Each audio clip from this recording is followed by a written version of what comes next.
얘들아 안녕. 자, 우리 크리스마스가 얼마 남지 않아서 선생님이 선물을 받았거든. 크리스마스 선물을 받았어. 고마워 얘들아. 이제 박수 그만 쳐줘. 자, 이렇게 받았는데 크리스마스까지 하루에 한 번씩 이걸 이렇게 열어볼 수가 있거든요. 오늘은 무슨 선물이 있나 한번 열어볼까요?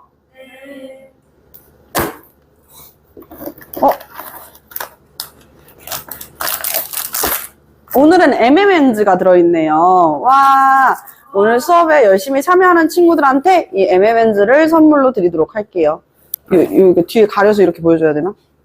자, M&Ms를 선물로 드리도록 할게요. 하나 더 있을걸? 그치? 짜잔. 짜자잔. 그래서 오늘 2명의 친구들한테 M&Ms를 선물로 드리도록 하겠습니다. 와.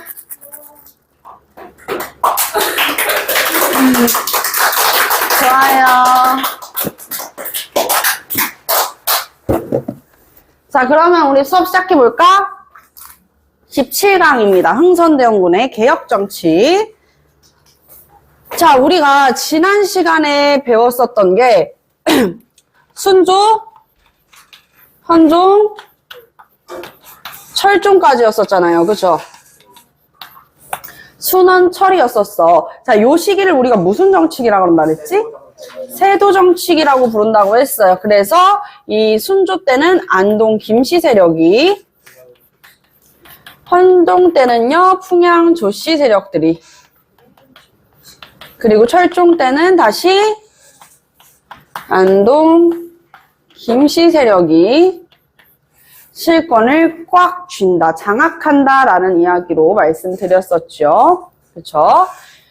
자, 안동 김씨, 김조순이 순조 때, 이제 순조의 장인으로서, 이제 순조가 나이가 너무 어리다 보니까 대신 정치를 하게 되면서 이 세도 가문들, 일부 실권을 장악한 가문들이 계속 이제 권력을 키워나가게 돼요. 근데 그 권력을 키울 수 있던 기반이 뭐였었다?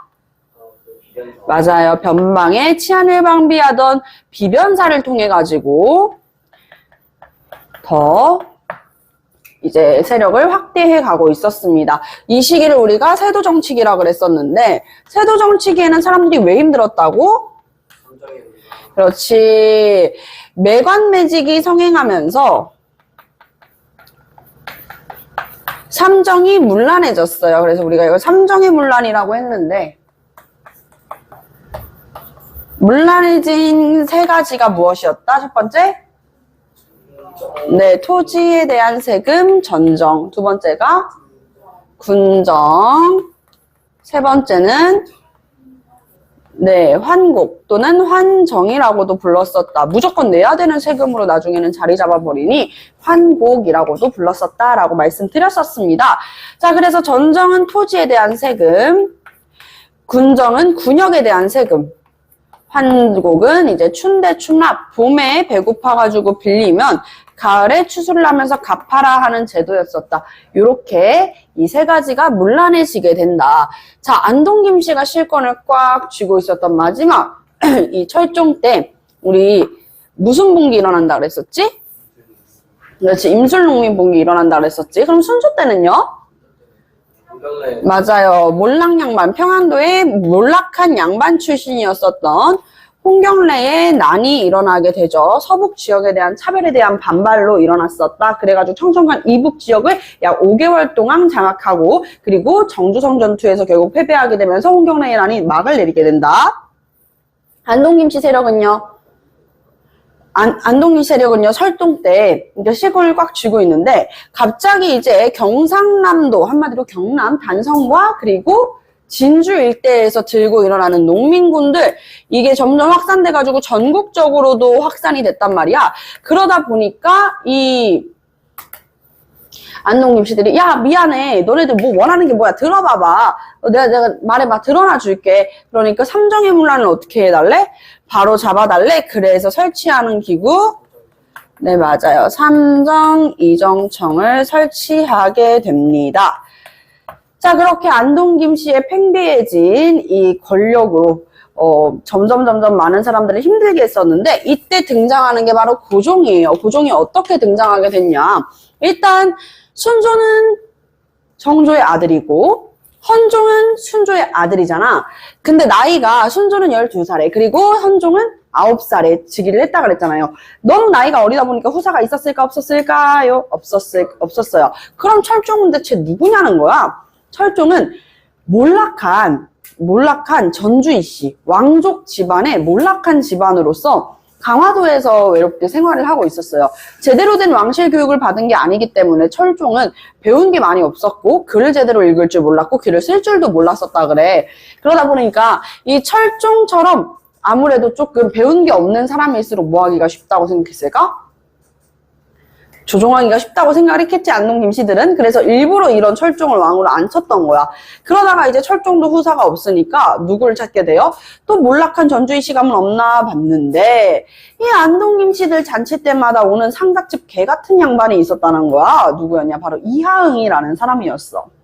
이하응은 잔치집마다 이렇게 다니면서 여봐라 내가 누군지 아느냐 막 하면서 갑자기 술상을 내오라고 시키는 거야. 그러니까 야, 저 양반 누구야? 이러니까 있어. 몰락한 전주이씨 가문 저 사람 그래 보여도 야 왕족 출신이래. 왕족 출신. 그래봤자 뭐해. 완전 미쳤다니까. 막 이렇게 조금 욕을 많이 먹었었거든요. 그래서 막 사람들이 조금 비판을 했었는데 이 사람이 계속 막 술상 얻어먹고 다니고 하니까 안동김씨 집안 이 대감들이 막 야 고기? 야 여기 있다 얘다 하면서 던져준 거야. 던져주니까 이 고기를 어떻게 해요? 맞아요. 바닥에 납작 엎드려가지고 이거를 이렇게 먹은 거야. 그리고 술을 바닥에 부어줘도 부끄러움을 몰랐다고. 그러니까 애들아 봐봐. 친구야 나 고기 한 입만 이랬는데 친구한테 고기 한 입만 달라 그랬어. 친구야 나 고기 그거 한 입만 줘. 내 친구가 먹어. 이랬어. 주워줘. 미안해요. 자 이렇게 해버리면은 아무래도 여러분들 먹을 것 같아요? 바닥에 떨어진 건데? 안 먹겠죠. 그래 사람의 자존심이라는 게 그런데 자존심도 없는지 그것도 왕족 출신에 납작 엎드려가지고 냠냠 쪽쪽 먹었다고 생각해보면 얼마나 속상해요. 그치? 안 돼요. 그것만큼 줄 수 없어요. 자 그래서 우리가 이제 이렇게 고기를 얻어먹고 다녔었던 상갓집개 이하응이라는 사람이 나중에는 이제 안동김씨들이 더 이상 후사가 없으니까 이 철종 이후로 이상을 한번 보자 그래. 자네 아들 있나? 이러니까 아들이 있대. 아들도, 말이 아들이지, 웬수야. 막 이런 식으로 막 하면서, 막 엄청 아들도 어리고 바보고 막 이런 식으로 이야기를 하는 거야. 안동김씨 세력들이 원하는 게 그런 사람이잖아. 그치? 배운 거 없고, 다루기 쉬운 사람. 그래서, 잘 됐다? 하면서 이제 그 이하응의 아들, 이명복을 왕위에 앉힌단 말이에요. 근데 앉히자마자 어떻게 됐을까요? 돌변합니다. 마치, 고려 배웠을 때 광종 같지 않아 얘들아? 완전 표정이 싹 바뀌면서 뭐라고 얘기해요?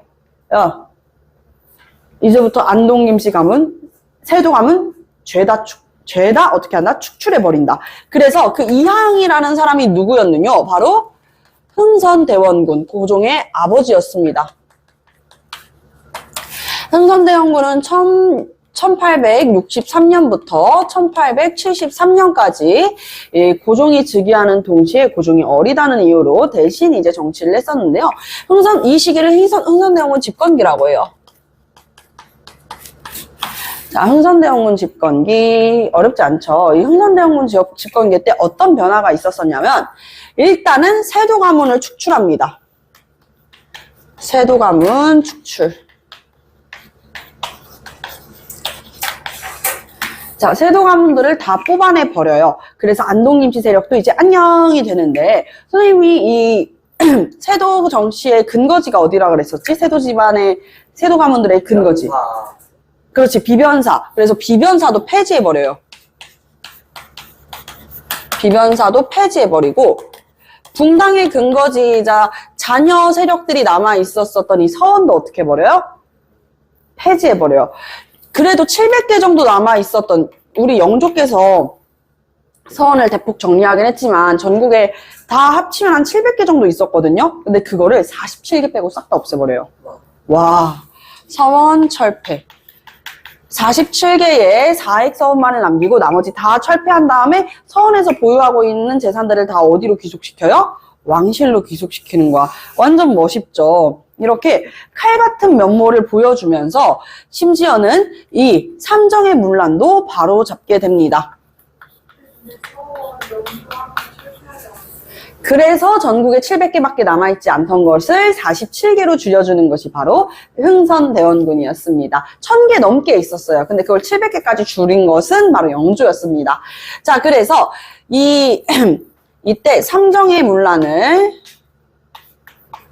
어떻게 개혁하는지 한번 보겠습니다. 바로 잡거든요. 일단 토지에 대한 세금을 어떻게 물린다 그래서 내가 보유하고 있는 토지가 한 주에 책상만큼인데 갑자기 옆에 있는 서윤이 책상만큼의 이 땅값을 내놓으라고 하니까 힘들어질 수밖에 없었다. 어림잡아가지고 이제 토지에 대한 세금을 이제 내게 한 거나 아니면은 어떻게 했다 그랬어요? 어떻게 했다 그랬지? 잠시만요. 토지를 보유하지 않은 사람한테도 토지세를 내라 그랬었단 말이야. 그러니까 어떻게 했었냐? 삼정의 문란을 어떻게 개혁했었냐? 전정 잘 보세요. 전정은 일단 토지조사 사업을 해요. 이걸 양전사업이라고 그러거든. 바로 토지조사 사업입니다.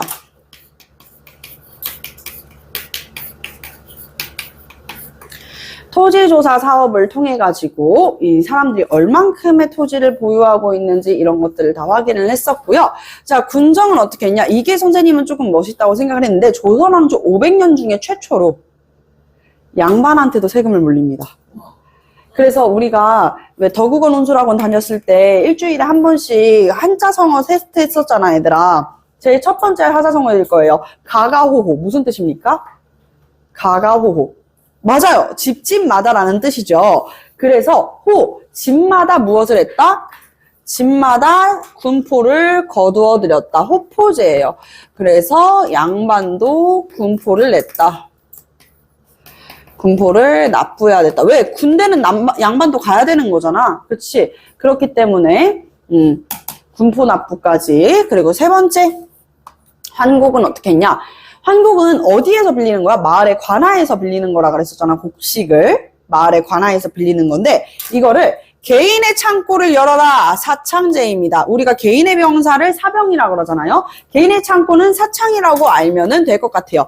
그러니까 예를 들면 이런 거지. 마을 관아 한 군데에서 빌려주면은 금리가 절대적이겠죠. 그치? 왜 독점 자본주의도 아니고 한 군데에서 빌려주면 이윤을 높게 해도 금리를 높게 해도 우리가 거기에서 빌릴 수밖에 없잖아. 이렇게 하는 거야. 마을에서 제일 잘 사는 유대감집에서는 이제 퍼센테이지로 설명을 할게요. 원래 그렇진 않은데 여러분들 이해를 쉽게 돕기 위해서 우리는 이제 법정 최고 금리를 더 뛰어넘는 21.7%로 빌려줬어. 너무 세다, 그치? 이렇게 우리 유대감댁에서 그렇게 빌려주니까 갑자기 최대감댁에서는 어떻게 할까요? 최대감댁에서는 야 농민들도 배고파가지고 못 먹고 못 사는 건데 야 우리는 5%로 빌려줄게 5%로 빌려줄게 이렇게 이야기를 해요. 그러니까 조대감댁에서는 야 우리도 조금 좀 미안한 것도 있고 하니까 우리는 조금 덜 받을게. 우리 3%만 빌려줄게. 그러면 사람들이 다 누구한테 빌리겠어? 조대감댁에서 빌리겠죠. 그쵸? 그러다 보니까 유대감이나 최대감은 어떻게 하는 거예요? 더 낮추게 되는 거야. 야야야 우리 4.0 4.2 3.9 이렇게 낮추게 되는 거야. 알겠죠? 그러면서 금리를 낮추게 되는 사창제를 이용했었다. 아시겠죠? 이런 방법을 통해 가지고 흥선대원군은 이 삼정의 문란을 개혁했어요. 그리고 다섯 번째 왕권 강화도 추구를 했는데 왜냐면 세도가문이 대신 정치를 하게 됐을 때 무렵부터 왕의 권한이 크게 낮아졌으니까 이렇게 실추된 왕권을 다시 높이고자 했었단 말이에요. 여기에서 우리가 관심을 가져야 되는 것이 무엇이냐면 그래서 뭘 했는데요? 임진왜란 불탔었던 우리나라의 소중한 문화유산 무엇? 경복궁을 중건하게 된다. 자, 경복궁을 중건하게 되는 것입니다. 아시겠습니까? 자, 경복궁을 중건하게 되는데 그냥 뚝딱 만들 수 있는 게 아니잖아. 이때 흥선대원군의 인기가 팍 떨어져 버리게 돼. 첫 번째 무엇이었냐? 이거 짓는 사람은 왕이 직접 짓겠어요? 아니죠. 누가 짓겠어요? 백성이 짓겠죠. 그래가지고 백성의 노동력을 징발했다. 백성의 강제노동. 노동력을 징발하고 두 번째는 무엇이었냐면요. 이거 양반들도 되게 싫어했는데 나무가 이제 모든 건축물들이 조선시대 때는 나무였었다 그랬잖아, 얘들아. 그러니까 나무가 모자란 거야. 어떻게 했을까? 양반들의 묘지림을 벌목해요. 묘지림이라고 하면은 왜 우리 시골 같은 데 가면은 조상님 나무라는 게 있거든? 엄청 크고 오래된 나무는 조상님이 살아계시는 숨쉬는 나무라 그래가지고 조상님 모시듯이 그 나무에다 제사를 지내기도 해. 특히 양반들이 그랬어. 근데 그 나무를 어떻게 했대? 야, 이거 크고 좋은 나무인데 똑딱똑딱 베어가 버리는 거야. 그러니까 당연히 흥선대원군이 싫을 수밖에 없었겠지. 양반의 묘지림을 벌목한다. 나무를 베어갔다. 그리고 세 번째는요. 세 번째는 바로 이것입니다. 우리 원하면은 자, 유진 선생님 수업이 마음에 드는 친구들은 원하면 선생님한테 돈을 주세요. 뭐 유튜브나 아니면 요즘 그 인터넷 방송 같은 것들도 보면은 후원한다라는 개념이 있죠. 그쵸? 그래서 뭐 도네이션이라고 하는 것들, 뭐 후원, 뭐 별풍선 이런 것들을 막 쏘기도 하잖아요. 그 유튜브에서도 뭔가 네, 슈퍼 댄스요? 왜 웃어?